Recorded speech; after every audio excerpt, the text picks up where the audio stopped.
There's a thing that people do on Twitter, like, I can't remember the exact quote, but like I had done some headlining show, and listen, every once in a while, there's going to be a comic who has a better set than you. It's okay. I've been on both sides of that equation.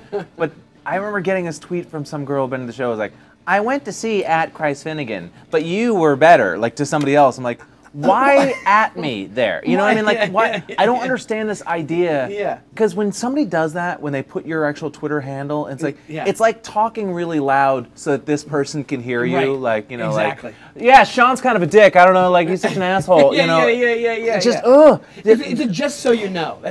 Just so you know, Chris. I'm gonna compliment him and shit on you in the same sentence. I don't get it. My theory about Twitter and everything online is if you would not shout it in a mall food court, don't say it. Right, like exactly. don't say it. Yeah. And my other rule of thumb is in terms of online persona maintenance is if someone were to create a human being based solely on the shit you post on Facebook and Twitter, like that was the only data they had to create a human being, would you hang out with that person? Oh, would you hang out with the Twitter version of you? No way. Well, then you need to change how you do it. You're the most annoying person on the planet. But that's what I'm saying. I always try to think of the person who's tweeting this. Is this someone who I would loathe in real life? And if the answer is yes, then I delete it. And the other thing is, that girl who's tweeting that, the comic that she's complimenting, does she think that comic's like, finally, somebody sees the truth and complimented me at the same time. I've been waiting for this to happen. Nobody thinks that. Everybody just goes, "Oh, this is an awkward, stupid tweet that I don't want." And he's like, "Oh, now it's awkward between me and this other comic." Because we were talking before. It's like I've been on both sides of those situations. Oh, you know, totally. where it's like, "Hey, man, you were so much funnier than this guy." We're friends, you asshole. You know, and that's not cool at all. Yeah, right, exactly. They'll even copy me like nonsense on Twitter, where they'll be talking about a topic, and you're like, "Oh, I got mentioned on Twitter," and then it'll just be like, I like socks. So does @Showing. Oh yeah, that's all. I always those are spammers. Yeah. Have you ever had like a I don't get tweeted at either that often, but I mean, like, have you ever had, or have you ever like responded to somebody's tweet that you were like, "Fuck this person," or like, has anybody ever responded to you? There's people try to bait you. You know, they'll say things. You know, like, you know, I used to get the like, "You were funnier when you were fat." You know, I'd get that a lot. God, you know, who knows, dude. People are awful. Yeah. I start from there.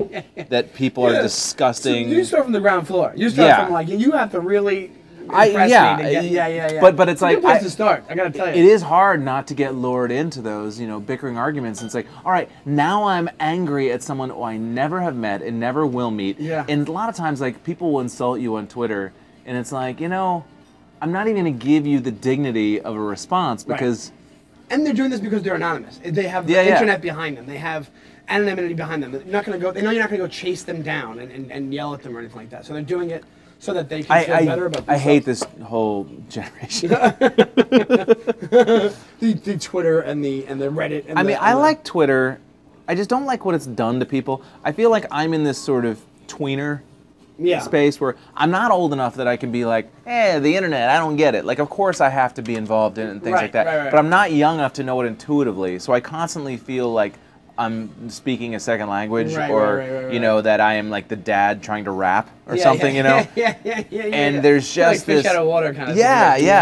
And I feel like everybody I know in my age group, say 3 years older than me and 3 years younger than me, I feel like it's had a really crappy couple years. It's been like in a malaise. And I really think that it's social media. I think it's the constant crush of other people's realities on yours. And the insignificance and the point, like why bother, man? It's like just, there's a why bother vibe that the internet provides. And what it does to your self-esteem, think about it. All the effects of your self-esteem before were whoever you came in contact with in your daily life.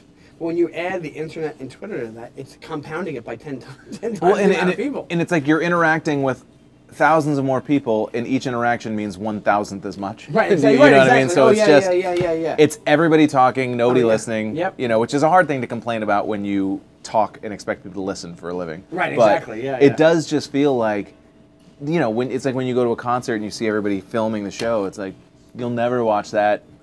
There's no organic experience at all anymore, you know, and I'm just as bad. I mean, I can't, but I don't know. Sometimes I do want to go all Ted Kaczynski and, you know, move out to a shack in the woods and. It's turned people shitty. It's turned a lot of people shitty. People that wouldn't have been if they didn't have. You're right. You're right.